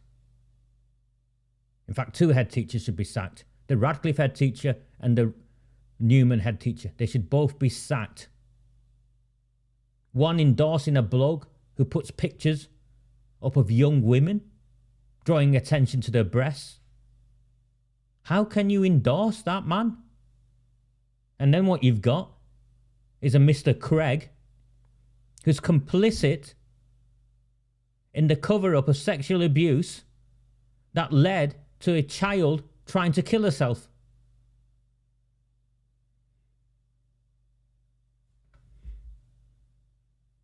And that's the thing, Denise. That's the thing I worry about. How cultural is this? How widespread is this?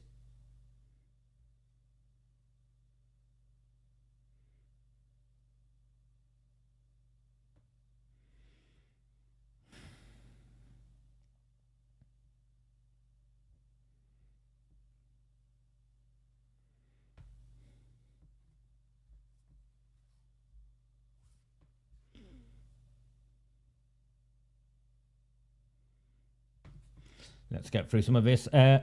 Yeah, we've done that. Sorry, Neil.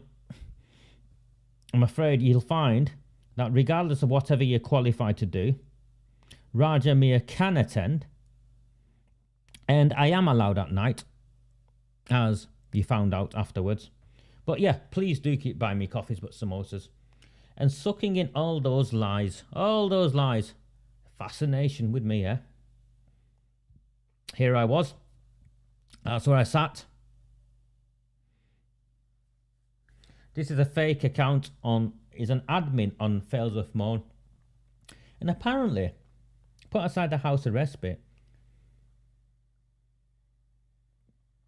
I'm sitting with my newest best friend, who is one of Oldham's biggest racists. Now, I'm sat next to Julie, who's on here.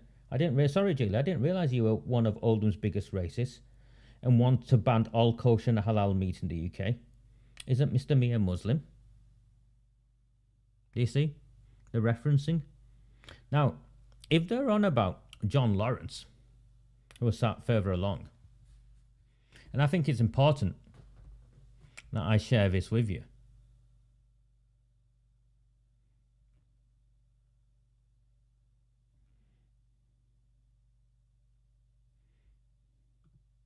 Oh, it doesn't surprise me.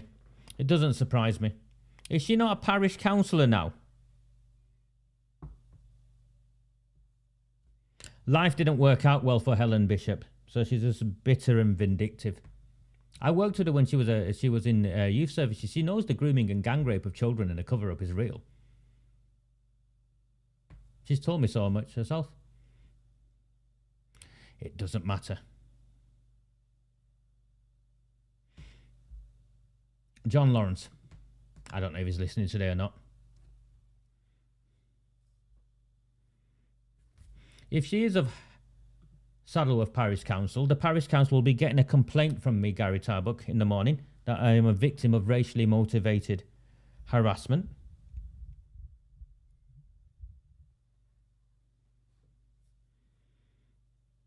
And I'll evidence this.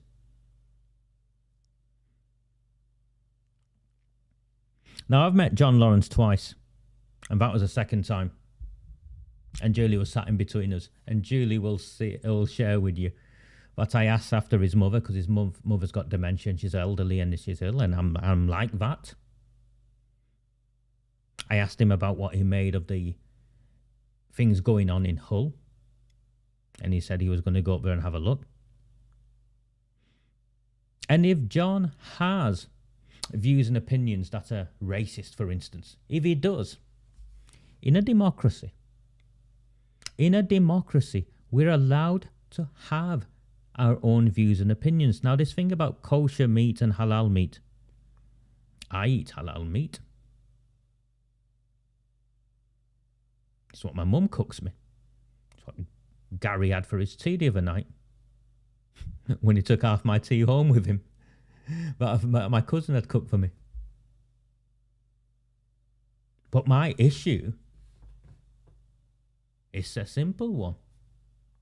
In a democracy, we are free to campaign for the change in legislation as we see fit. I don't have to agree with him.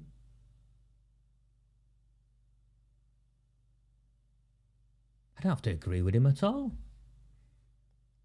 But he's got every right to campaign for the banning of halal meat if he wants to ban halal and kosher meat. If he wants to see that banned for whatever reason, that's his right in a democracy. I don't agree with it, but that's his right.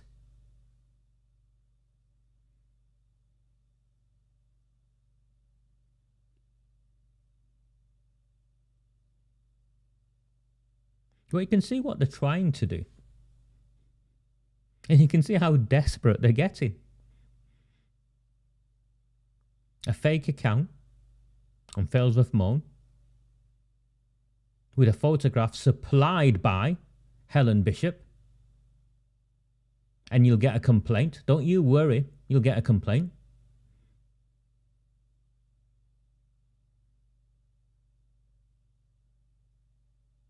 Helen's got my phone number.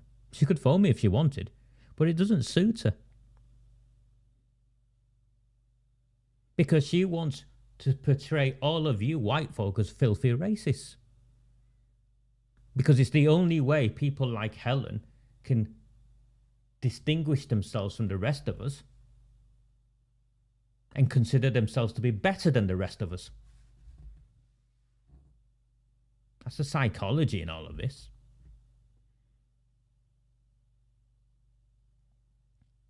But no, my issue with John Lawrence isn't that I've got an issue with him. I'm sure if I ever sat down with him, I'd disagree with him on 1,000,001 things. But he has every right in a democracy to hold his own views and opinions and to campaign for change, as long as it's legally done, on issues as he sees fit. It's like Jim McMahon in his rant, most recent rant. He made reference to Ali Akbar. He referred to Ali Akbar as a graphic designer, which I'm sure Ali Akbar would be really, really pleased by.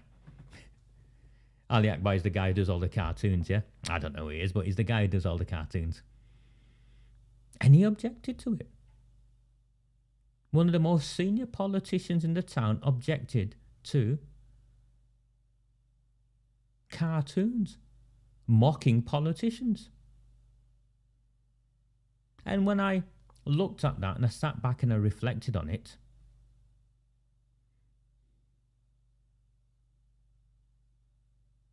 it made me think of the Charlie Hebdo cartoons.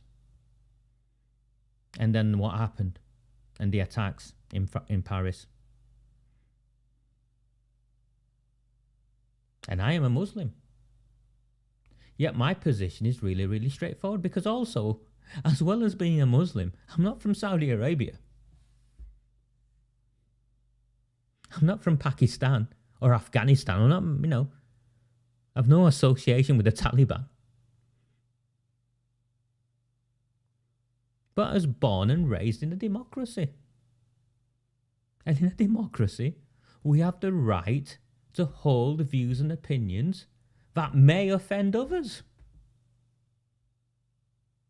And if it crosses the line of being a hate crime, then it crosses the line of being a hate crime and prosecute it. But cartoons, we've been mocking our society, never mind just our politicians, we've been mocking our way of life through caricatures and cartoons for long before Ali Akbar came along.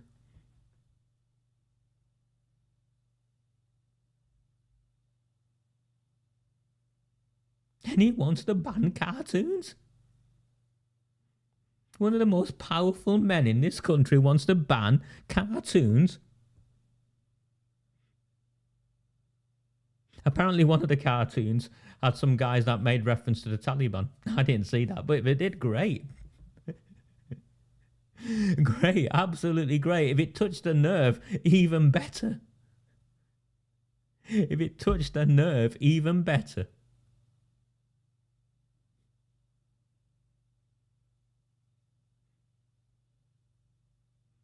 Because it is through mockery. It is one of the most powerful weapons an ordinary member of the public has in mocking those who lead us. He wasn't racist to you, was he, Jim? He wasn't abusive, he wasn't misogynistic, he wasn't any of those things. He just took the piss out of you. Someone just took the piss out of you with cartoons. And to claim I've partnered up with them, I wish I had. My skill set was never with art. The only reason I did art when I was in school was because all the attractive young girls I knew did art. It's the only reason I did art in school.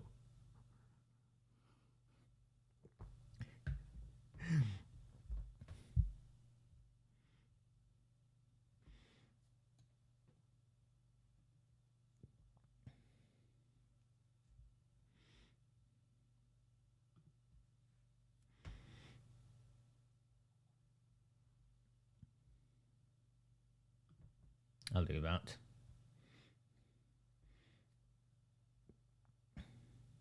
Raja Mir was reported by at least 2 interested parties over bail nighttime curfew breach. GMP said it was not a breach, but he was stopped and spoken to by local police when he arrived at the venue. What was said to him, I'm not privy to. GMP have got a problem, and this is the problem they've got. Remember that vicious video of the car running someone over in Tesco car park, probably about a month ago? Well, the police finally rocked up for a community meeting, and you can see some usual suspects. This is the problem.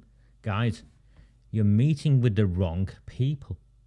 And not only are you meeting with the wrong people, you're also meeting exclusively with men. Put aside Ruji Sultan, she's a counsellor there. You're meeting exclusively with men. When you meet exclusively with men, you reinforce the misogyny. It's what Jim McMahon does. Greater Manchester Police need to stop meeting exclusively groups of Asian men.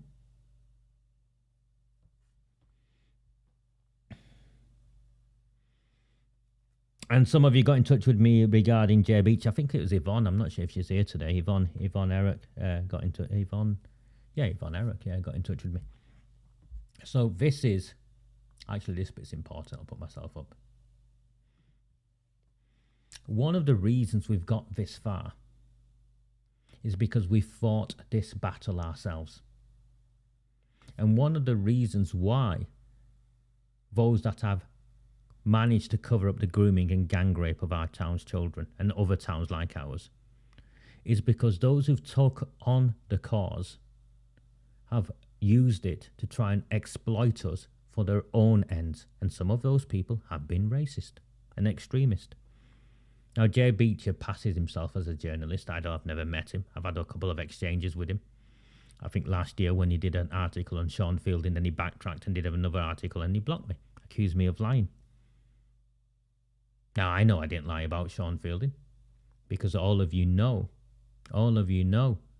that he later admitted to it himself after he got deselected, after he got voted out, that he contacted the employers of many people of the town to try and get them sacked.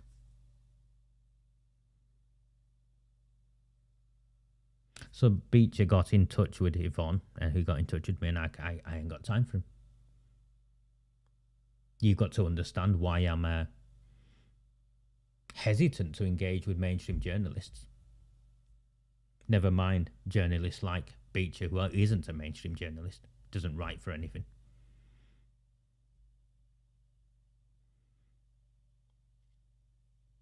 And he wanted a crime reference number to prove my car had been hijacked and had been attacked by men in balaclavas and crowbars. I think I said it was, yeah. Now, why would I want to give it to him? Apparently he'd been in touch with the police and the police hadn't given it him. And the sense of entitlement that oozed out of him. Just as an observer, I found interesting. And then you've got to understand what these people are. These people just use us, our town, our issues for their own ends. Jay Beecher had his, he's a former UKIP guy. I think UKIP kicked him out. He was suspended from UKIP. He's currently involved in some other dodginess. Go and have a look at all of them. The reason why we've got so far is we've got here ourselves. It's why I'm careful who I speak to, who I don't speak to, and it's why they've tried to incriminate me with something with John, who I know nothing about in terms of those views and opinions. And if he did have those views and opinions, so what? He's a child of Oldham. He'd have got those views and opinions from somewhere, but the consequences of his experiences. You see, I'm from a school of thought, and by now I think you can all tell, I'm from a school of thought where those of us who held positions of power and responsibility are accountable if those we are custodians of end up with a range of extremist views and opinions. Because we failed.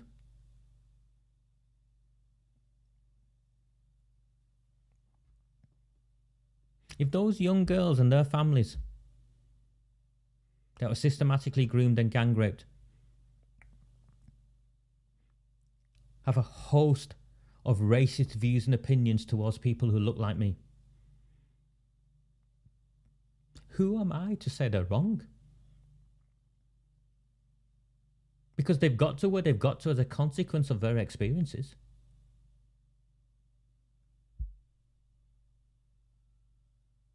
if I have any space in that, it is one, to be empathetic towards them rather than judge them, and two, to prove to them that there are those who look like me and are from the backgrounds like me, who despise and detest what has gone on and will sacrifice and do whatever is necessary to try and put things right.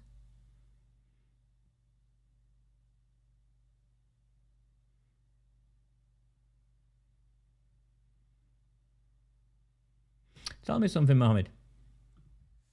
And no, there's no malice in what I ask you. Why do you guys keep turning up to events where just men are? There are just men there.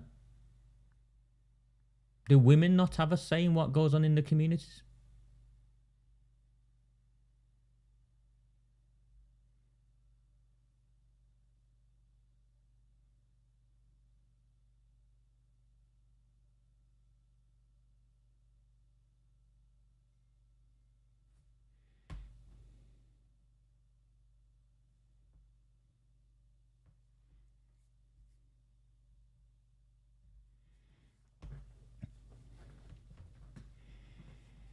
We've passed the 400 mark. I've got a different screen to you. So we've passed the 400 mark.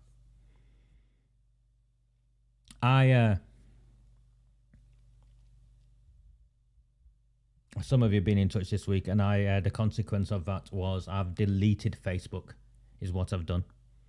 I know where my efforts need to be concentrated on, and it's not in some bickering game on against Failsworth, Munn, Wilby and Mushtaq and all the rest of them. So what I've done is I've deleted Facebook. So if you don't see me on Facebook, it's because I've deleted Facebook. I will be back on Facebook, but it won't be till March, April next year. So if you're friends of mine, I'm sorry, you're going to have to get in touch with me the old-fashioned way. And I will, well, I do that anyway. I wish you happy birthdays and things like that the old-fashioned way anyway. But I've deleted myself off Facebook because I am in a fight. And I know how to fight and what I have to do to fight, and it's not to be distracted by this silliness. So I've deleted Facebook. I'll be back in March. My aim is probably about 6 to 8 weeks before the election is to launch a series of very targeted Facebook adverts. Legal, lawful. You know what I'm going to do, Labour folk. You know full well what I'm going to do. I'll see you guys in March. Which brings me on to this.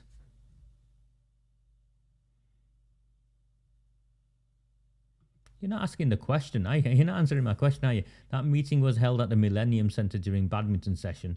Safe to say it was nothing but a photo shoot.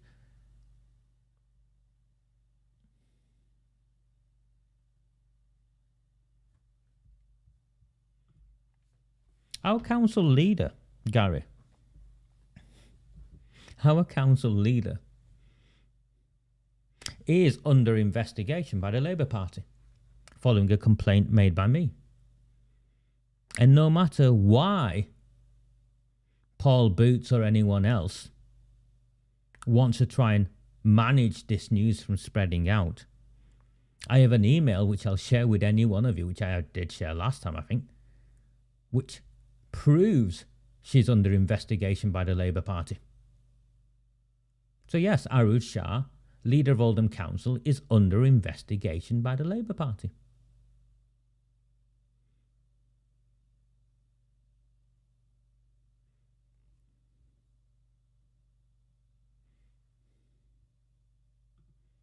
Yeah, you can do that. You can get in touch with me on Messenger.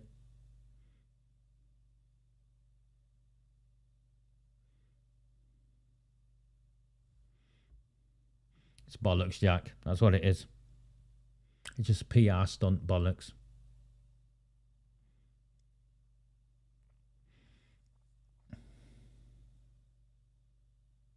And let me carry on with some of the bollocks. Oh, she wasn't happy with the Burnham meeting because I was in there, Gary.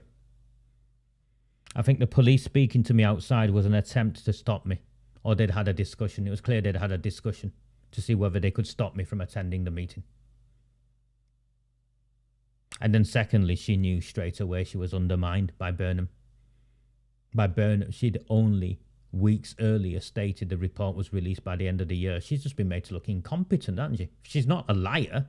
She's been made to look completely incompetent. It's one or the other. You're either a liar or you're completely incompetent, and the mayor hasn't trusted you with the truth. Which one is it? It's not like between the 3rd of November and 2 weeks later that all of this came out, that it can't be released before Christmas. He either didn't tell you, or you tried to lie to the public and you got caught out. That's what I think is what is part of her fuming. But she walked in fuming, Gary, steam coming out of her ear, sort of fuming. I chuckled. It was clear to me why. Yeah, and that's why she didn't turn her on once. She's a mobster's moll. The leader of Oldham Council is a mobster's moll who hangs out in mocktail bar frequented by convicted heroin dealers and those who kidnapped and tortured people. She can't have me arrested for that. Jim McMahon can't have me arrested for that because it's the truth.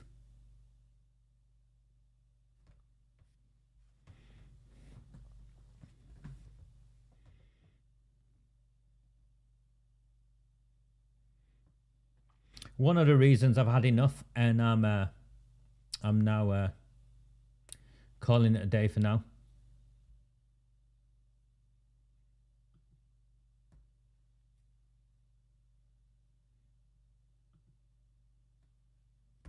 And I'm happy for you all.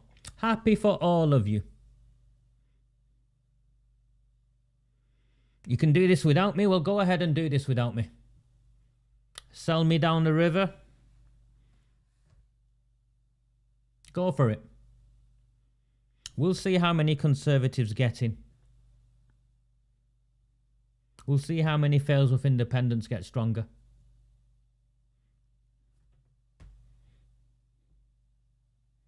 And this is the nonsense Brian Hoban put out. On behalf and with the full backing of my fellow FIP councillors, I signed a pledge last week agreeing that we would continue to address other councillors with courtesy and respect. That's not what this was about. It wasn't a pledge about treating other councillors with courtesy and respect. And Brian Hoban, be honest. You make it sound like you knew what you were going into that meeting with and you'd prepared beforehand with your other councillors, with the full backing of fellow FIP councillors. You went into that meeting not even knowing what that meeting was about, didn't you? You went into that meeting not even knowing.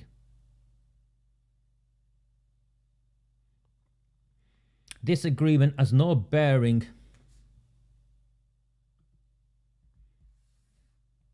on our intention to challenge the Oldham Council administration, to oppose policies where necessary, and fight for our constituents within council, as we'll disagree on many things.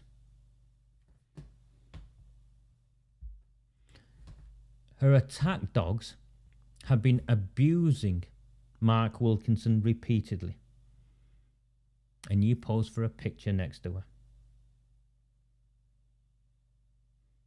The pledge will not stop us fighting for justice, especially within the realms of CSE.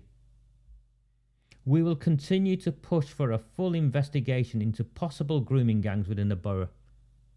Do you see how the language had already changed? Possible grooming gangs? Possible grooming gangs? Possible?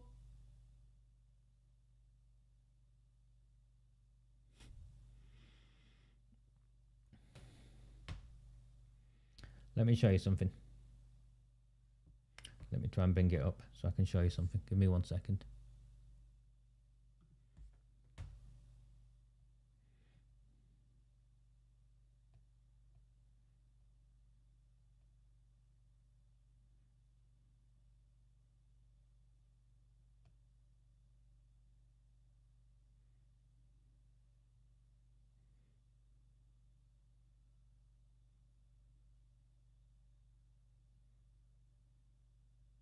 Sorry, I thought I had it on this page, but I haven't.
Can't find it.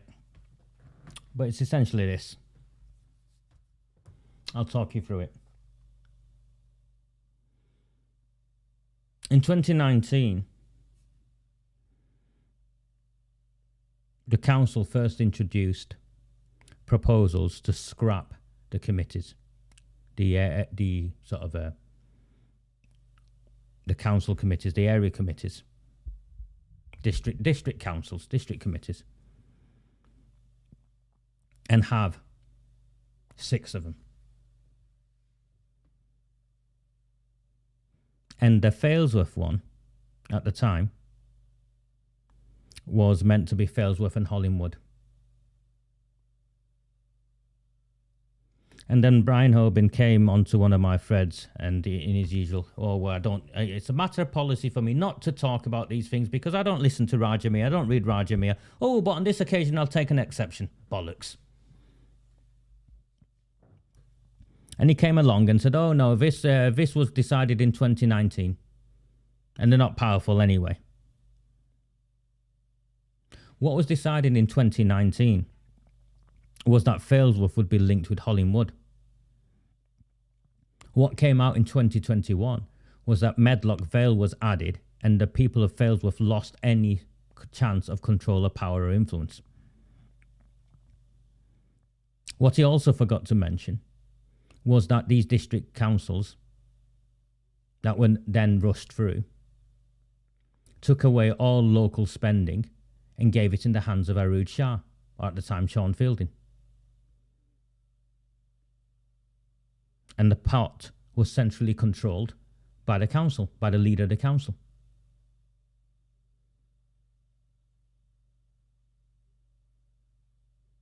So these district councils are actually extremely powerful, and Failsworth has been sold out through the inclusion of Medlock Vale. And if you read the paperwork, you'd understand what had took place, but you chose not to read the paperwork. And if you don't read the paperwork, you get slapped around, which is what's taking place. But something I found really difficult to understand, and it happened in the Burnham meeting, by the way.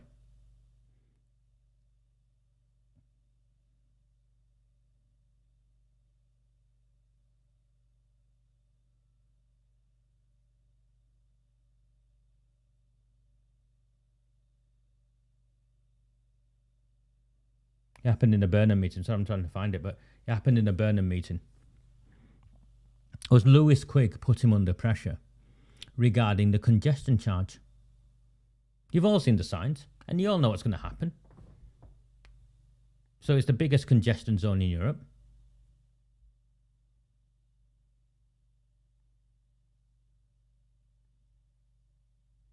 And it starts off with business vans, but we know it's going to expand to the rest of us, because these things always do.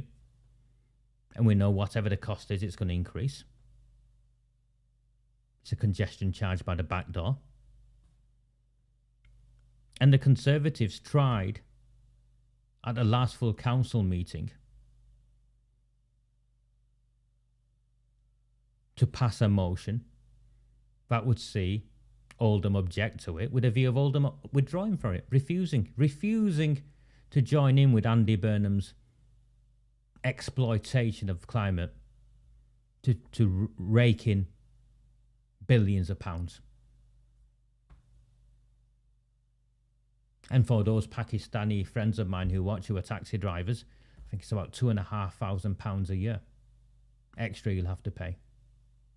And for my friends in Failsworth, who are tradesmen and delivery drivers, this affects you as well. And what I found really, really interesting, in that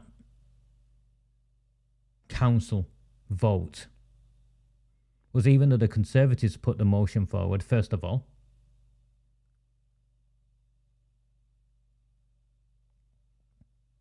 Max Woodvine abstained.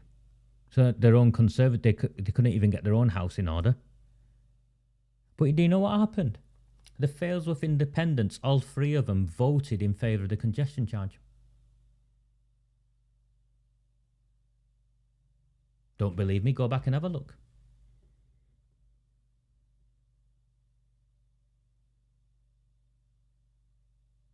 So no, I've had enough of them.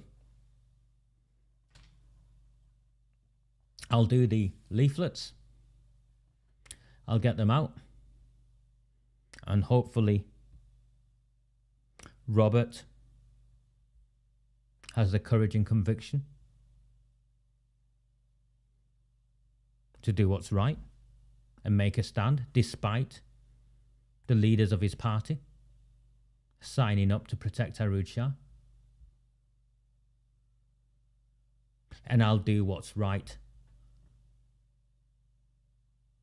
in terms of providing the level of scrutiny necessary when that grooming gang report comes out. But on the rest of it, no, I've genuinely had enough. I think it's very clear where we've got to, how we've got to, where we've got to, and the role I've played in it. And to be repeatedly abused and sold out the way I have, no.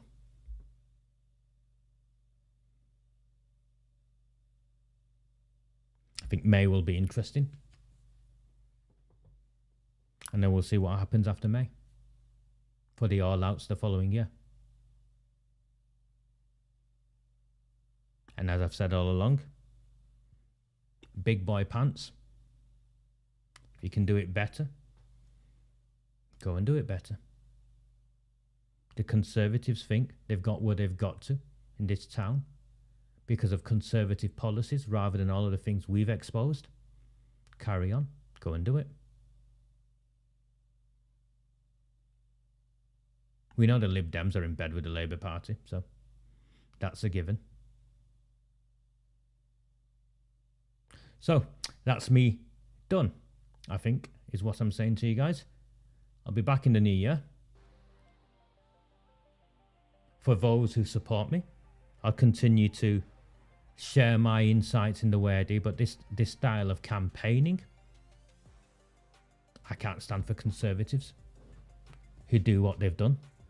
Definitely can't stand for Failsworth Independents and Brian Hoban. And there's not a chance in hell I'm standing for anywhere near the proud of Oldham idiots.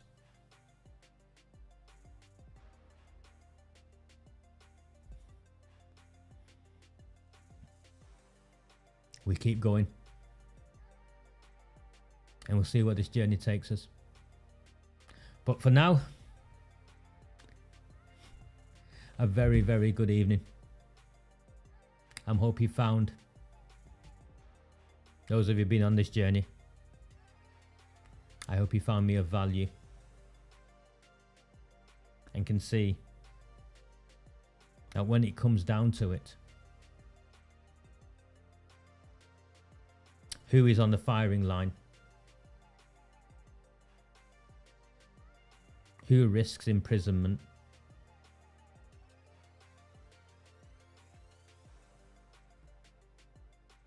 and who has given everything and in return sold out. a very, very good night. Do not fear them. Do not fear any of them.